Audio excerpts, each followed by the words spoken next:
parece si charlamos de historia? ¿De Neuquén? Sí, claro. Qué bueno. Entonces hablemos de gente ilustre. Sí, espere, pero también podríamos hablar de gente no tan ilustre. ¿De los que no están en los libros? Sí, y de los que no pudieron escribirlos. ¿De toda la gente que vino a poblar Neuquén? Sí, y de los que ya estaban.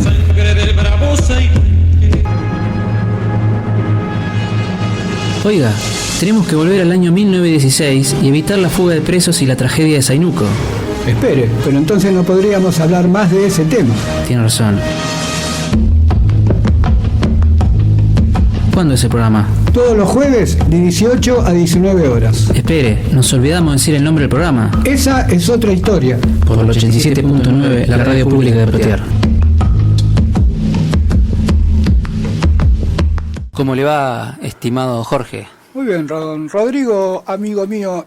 ¿Y de qué vamos a hablar en el programa de hoy? Vamos a hacerlo rápido y así para no demasiadas introducciones ni demasiadas. Sí, porque después al final del programa vamos a hacer un cierre de un balance. Balance, agradecimiento. Sí, de este año, en realidad de medio año, porque arrancamos allá por la mitad de año. Pero, y curiosamente hemos llegado a tener más de 20 programas, Rodrigo. No sé si yo me lo esperaba. No sé cuántos llevamos, pero algo de 23, 24, tendría que contarlos. Hubo algunos programas que fueron dobles, pero también tenemos que contar algún que otro programa que se nos cortó la luz en el medio del programa y lo tuvimos que volver a hacer completo la semana siguiente. Pero bueno, son pormenores en este afán de llegarle a la gente con nuestras historias y las historias de Neuquén. Bueno, y hablando de eso, Rodrigo, ¿de qué vamos a hablar? ¿Con qué nos va a ilustrar, amigo Rodrigo, hoy? Bueno, de la manera que usted lo dice, queda como que soy... dibujante. Sí. No, bueno, vamos a hablar de Millamán. Millamán, un cacique, vamos a llamarlo neuquino, digo porque ocurrió en estas tierras, un cacique que era de las huestes de Reuquecurá. También en algún programa hemos hablado un poco de las divisiones de las distintas tribus en el territorio neuquino, del actual territorio de Neuquén. Hemos hablado de los pehuenches, de los picunches, de los huiliches, de quiénes eran los principales caciques, ¿no?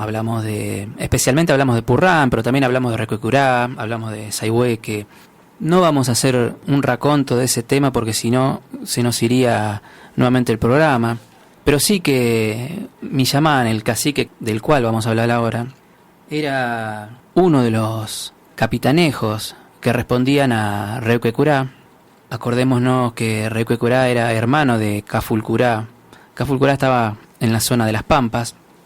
A la muerte de Cafulcurá toma el mando Namuncurá y siguen teniendo estrecha relación, los unía el parentesco.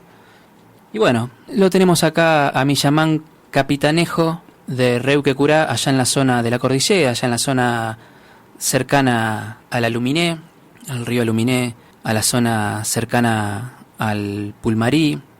Y más o menos, si tenemos que situarnos, ¿cuándo ocurre esto? Y esto ocurre más o menos allá por 1874. Tenemos la suerte de tener registros de esto que vamos a hablar gracias a don Félix San Martín. Le agrego el título de don porque es una persona destacada también de la historia neuquina. Por algo tiene una calle tan importante en la ciudad de Neuquén. Hay gente que tiene calles importantes ya hemos hablado y lo hemos vinculado también a don Félix San Martín. Y no tiene nada que ver la calle, sí, le digo.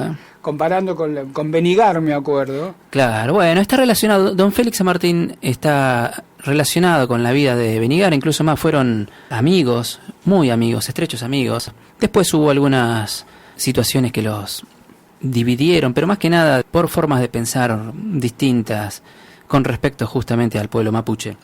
Este cacique no era un cacique joven en el momento de esta historia. No era un cacique joven. Tenía varias mujeres, como era habitual en esas tribus que estaban ahí en la cordillera. En realidad, todas las tribus mapuches. Cuando hablamos de mapuches, y siempre lo dejo en claro para que no haya confusión, nos referimos a todos los pueblos que habitaban la tierra esta, más allá de si eran pehuenches, huiliches, o sea, todos los que tenían un idioma en común, o casi en común, con sus diferentes dialectos, el mapudungún o el mapuzungún, como dicen algunos otros, que también tenían su misma religión o cosmovisión, no vamos a hablar de ese tema ahora. Nos referimos a todos los que fueron después corridos cuando el gobierno nacional decidió anexar el territorio de Neuquén. Le decía que Millamán tenía varias mujeres.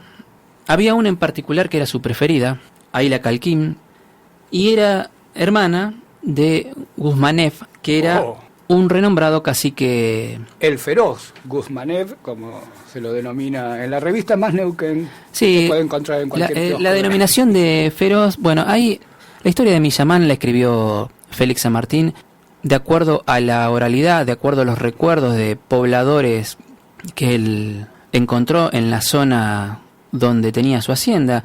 Félix San Martín era un docente, llegó cuando tenía algo de 31 años acá a la zona del Neuquén, como llegó muchísima gente, como llegó Benigar, como llegó muchísima gente a poblar esta zona. Nosotros, sin ir más lejos. Sí, bueno, Rodrigo. Sí, no quería decirlo. Estamos comparando con... No, claro, por supuesto. Pero Félix San Martín terminó siendo un hacendado en la zona. Y esa denominación de feroz, ¿usted no la comparte? No es que no la comparto, pero él usa muchos adjetivos calificativos en su relato que en realidad tienen más que ver con su forma de ver, con su forma de pensar. Entonces voy a tratar de eludir las calificaciones de Félix San Martín, que en realidad no quitan nada. Verdaderamente está relatado de una manera espectacular, yo diría casi poética. Hace que uno lea ese relato y bueno, un poco se estremezca imaginándose esta situación que él narra, que yo obviamente no voy a leer textual, yo la voy relatando de acuerdo a cómo fueron sucediendo los hechos, de acuerdo a la pluma de Félix San Martín, pero no voy a leer textual. Le decía entonces que Aila Calquín, que era la preferida de Millamán, que era hermana de Guzmanev, que también era un cacique picunche, que Aila Calquín, antes de estar con Millamán, había tenido 2 hijos que eran o mellizos o gemelos. Félix San Martín no lo explicita exactamente, pero sí da a entender que habían venido al mundo en el mismo parto. Sí, de la unión de Millamán con Aila Calquín nació una hija, que fue la única hija que tuvo Millamán con Aila Calquín, con su preferida. Sí, Millamán tuvo hijos con otras mujeres, pero con Aila Calquín solamente tuvo una hija que, según cuentan, era la preferida del viejo Millamán. Esta hija se llamaba Mari Rayem, en mapuche, en mapudungún 10 flores. Hermoso nombre. Sí, alguna vez hemos hablado también de que deberíamos al menos tener nociones básicas, los que vivimos en esta tierra, de la lengua que se usaba en esta tierra antes de que se ocupara por el gobierno argentino. Millamán la cuidaba muy celosamente a su hija preferida, a Marie Rayem. Cuando ella llegó a la adolescencia, tuvo que enviarla a establecerse a un paraje que hoy llamamos Carreri. Millamán no tenía muchas ganas de que ella se fuera. En realidad se iba con los 2 hijos de Aila Calquín, esos que había tenido con otro matrimonio. Él era el padrastro. Muchas ganas no tenía de que Marie Rayem se fuera, pero bueno, le rogaron tanto a Millamán que permitió que acompañara a sus hermanastros a pasar una temporada a otra zona. Cuando, después de un tiempo prolongado, según Félix San Martín, él habla de una luna, me imagino yo que debe ser un mes, que hizo Marie Rayem con sus hermanastros a este lugar, a este paraje que hoy llamamos Carreri. Cuando decidió volver, se enfermó y llegó a los toldos de Millamán y ahí murió Marie Rayem, la preferida de Millamán. Millamán enfureció y él le atribuía la muerte de su hija preferida a estos mellizos, a sus hijastros, cuyas hechicerías habrían desembocado en aquella muerte, y juró vengarse. Aila Calquín, la madre de los mellizos y también de Marie Rayem, intentó convencerle de que no era así como él pensaba, de la sinrazón de esa creencia, pero bueno, no logró convencerlo. Con un pretexto cualquiera, Millamán escogió a sus hombres más experimentados en la lucha, y un día con ellos desapareció en las quebradas en dirección a la Pampa del Zainuco, lugar donde varias décadas más tarde se sucedió un episodio que es bastante conocido, la matanza que se del... menciona en el avance de nuestro programa. Claro, que también debemos un programa dedicado a Lo hemos a tocado Zainuco. con respecto a la fuga, por ejemplo, de la cárcel de la Unidad 9, pero fue tangencial. Algún día tendríamos que dedicarle un programa y tal vez dos. Sí, sí, a porque ese. tiene muchísimas ramificaciones. Ujú. Cuando Millamán parte así medio escondidas con sus mejores hombres hacia la Pampa del Zainuco, él en realidad estaba ya con una venganza media planificada. Tan planificada estaba que cayó sobre los toldos de los hijastros suyos, de los gemelos o mellizos, y saciando toda su furia sobre estos dos muchachos, los mataron, y luego de eso borraron todo vestigio de lo sucedido, quemando todo. Hizo jurar a sus hombres de que nadie iba a hablar sobre lo sucedido. Claro, no sea cosa que volvieran y le dijeran a Alia Calquín, mira lo que fuimos a hacer. Pero vio cómo es eso de los secretos. A veces es difícil guardar un secreto entre dos, imagínese entre muchos. Él volvió a su pago, Millamán, y Aila Calquín, que según palabras de Félix San Martín, sintió desde el fondo de su alma un misterioso presentimiento. A mí me asombra esto de Félix San Martín, porque él encuentra la palabra justa, la palabra acertada, y lo hace de una manera tan linda, tan poética, que hasta parece linda la muerte de estos muchachos, expresado de manera tan bella con la pluma de don Félix San Martín. Pero le decía que difícil de guardar el secreto. Aila Calquín supo encontrar los medios para informarse de qué fue lo que había pasado, de esa horrible verdad, pero no dijo nada. Solo se quedó pensando con furia, aguardando la hora del desquite, guardando en su pecho el dolor que le causaba la muerte de sus hijos, imaginando con odio cómo iba a ser para vengarse de Millamán, que era su esposo. Desde aquel día prácticamente no vivió sino para ese odio, meditando a toda hora la venganza a la cual ella consideraba que tenía derecho. Maduró un plan y un día ella desapareció del lugar donde habitaba con Millamán, llevándose los dos mejores caballos del cacique. Millamán, que algo sospechaba, porque no estaba tranquilo, cuando se entera de que ella había desaparecido, manda a sus más hábiles rastreadores para que la capturen, cosa que no pudieron hacer. Supongo que gracias a que se llevaba los mejores caballos del lugar. Exacto, sí, sí. La desolada madre volvió a los valles que la vieron nacer, volvía a los valles donde estaba Guzmanev, su hermano, el temible capitanejo que respondía también a las huestes de Reuquecurá, y el lugar donde su hermano era amo y señor prácticamente. Ya Guzmanev era muy conocido porque él había tenido algunos lances con tribus mapuches chilenas de Huircán y Colipal, que habían cruzado hasta las costas del Agrio. Bueno, y él había tenido decisiva participación expulsándolos. También algún día vamos a hablar de todas las escaramuzas, todos los episodios que hubo de lucha entre distintas tribus, tanto de este lado como con el otro lado de la cordillera, también con tribus que estaban en el actual territorio de Mendoza. Es toda una historia que prácticamente se desconoce. Hay mucho escrito pero muy poco leído sobre ese tema. Así que lo vamos a tratar de a poquito de ir tocando. Le decía que Aila Calquín fue a buscar a Guzmanev para implorarle auxilio para vengar a sus hijos. El hermano de ella escuchó el ruego y al frente de 100 guerreros, guiados por Aila Calquín, se decidió a ir a vengar a los hijos de su hermana, o sea, sus sobrinos. Mientras tanto, Millamán estaba bastante receloso porque la fuga de su favorita no lo había dejado tranquilo. Él sabía de lo que ella era capaz y por las dudas trasladó su vivienda, su ruca, al fondo de una quebrada para tratar de que no lo sorprendieran estando él, por ejemplo, descansando. Él estaba al borde de una quebrada, de un pequeño abismo. Digamos que tenía la espalda cubierta. Aila Calquín no dio señales ni rastros durante 2 lunas, o sea, calculamos que está hablando de 2 meses. Millamán medio como que empezó a quedarse tranquilo, Guzmanev preparó a sus guerreros para ir a vengar a sus sobrinos, pero no partió inmediatamente, y eso logró adormecer su nivel de alerta. Hubo una vez que el gran Requecurá invitó a Millamán, del cual también era amigo, a él y a sus hombres a un guillatún, a la ceremonia religiosa mapuche, a la rogativa. Y no se sabe bien por qué Millamán no quiso concurrir, pero envió, en cambio, en representación suya, a sus mejores hombres y a su hijo Pichi Millamán, que también va a ser protagonista de esta historia.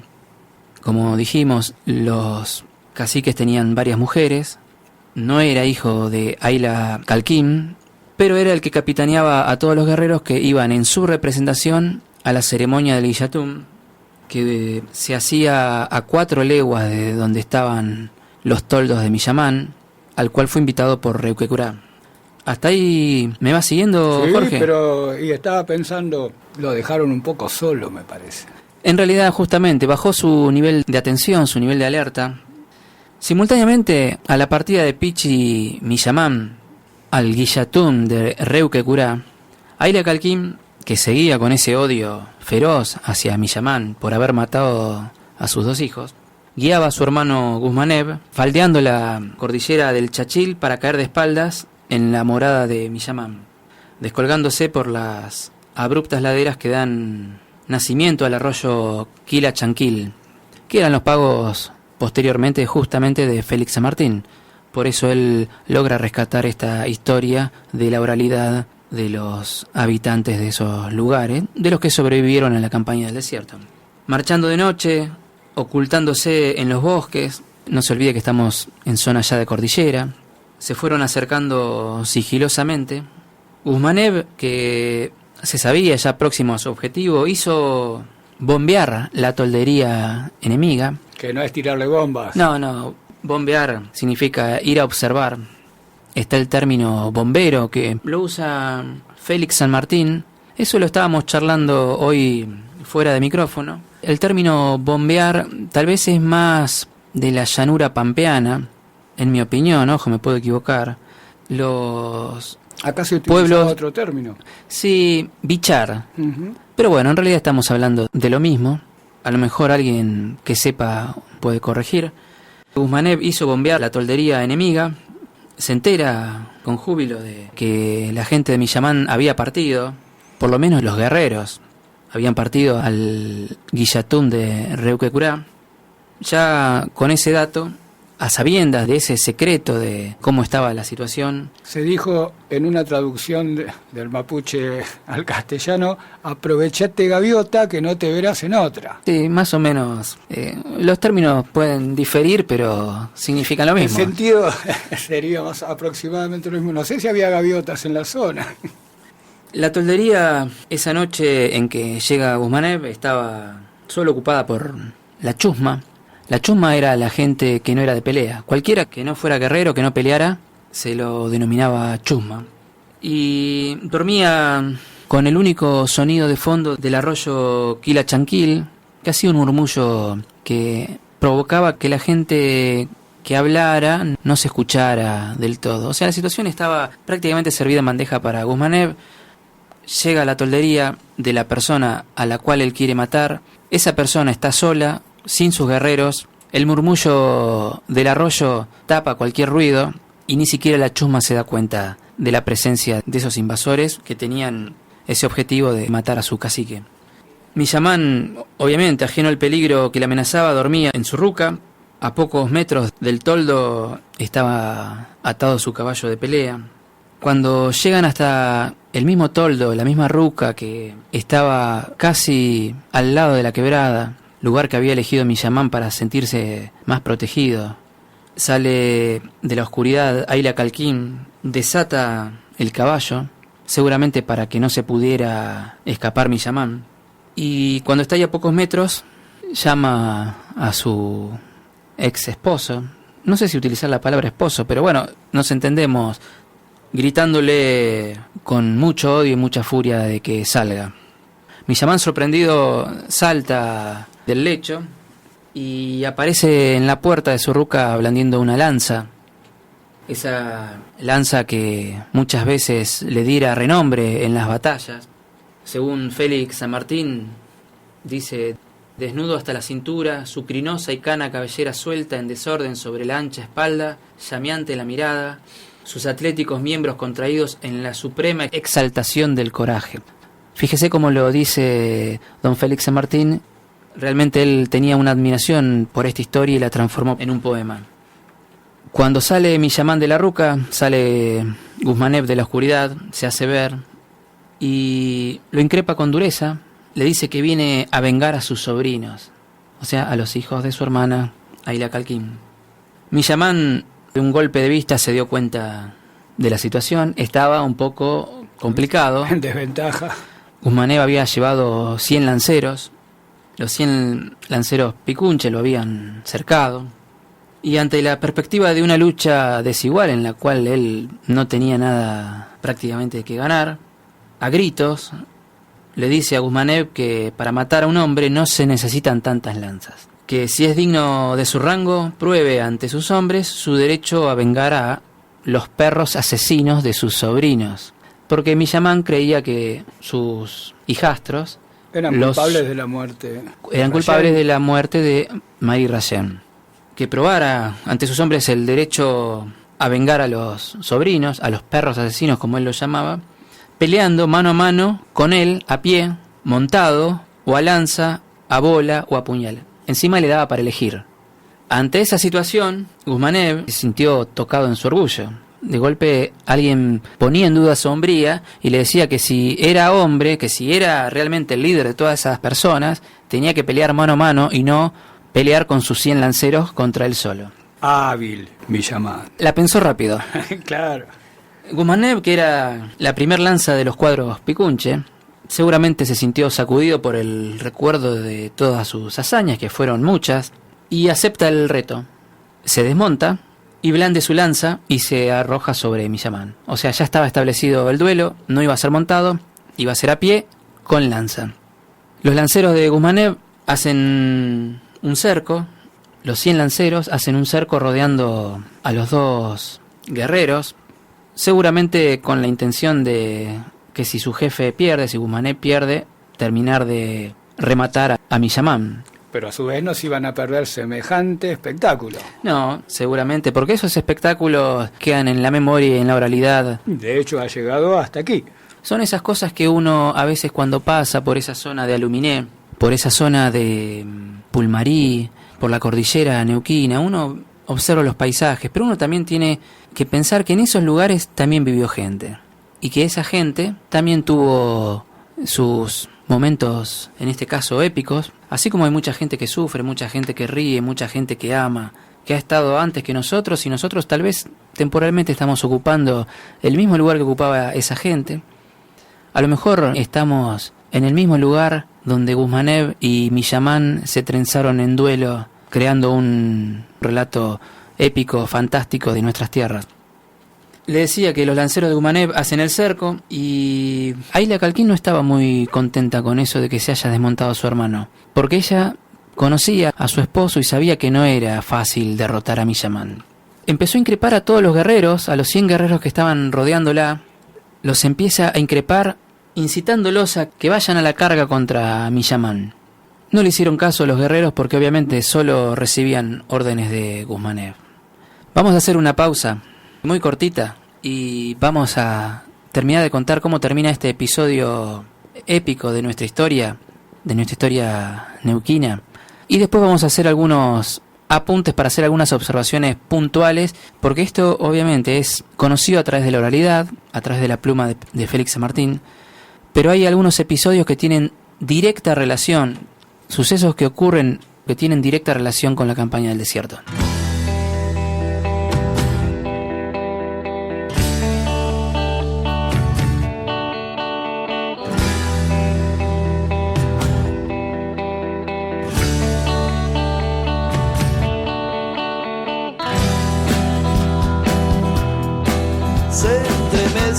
Los ecos del silencio entre sutiles murmullos naturales. Calla la jungla ruidosa del cemento y es cuando duermen según dicen los normales. Y las almas se sumergen hacia adentro, y las almas se sumergen hacia adentro. En esa jungla transitan los bohemios, trasnolladores de ginebras y guitarras, cuando se lleva a flor de piel el sentimiento y la poesía da su cita enamorada. Y las almas se sumergen hacia adentro, y las almas se sumergen hacia adentro. Noche de vida y vida de una noche, cuando las copas te hacen llorar un rato, cuando un borracho se aturde en una mesa y de otra mesa le canta otro borracho. Y las almas se sumergen hacia adentro, y las almas se sumergen hacia adentro.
Transitan los bohemios, trasnolladores de ginebras y guitarras, cuando se lleva a flor de piel el sentimiento y la poesía da su cita enamorada.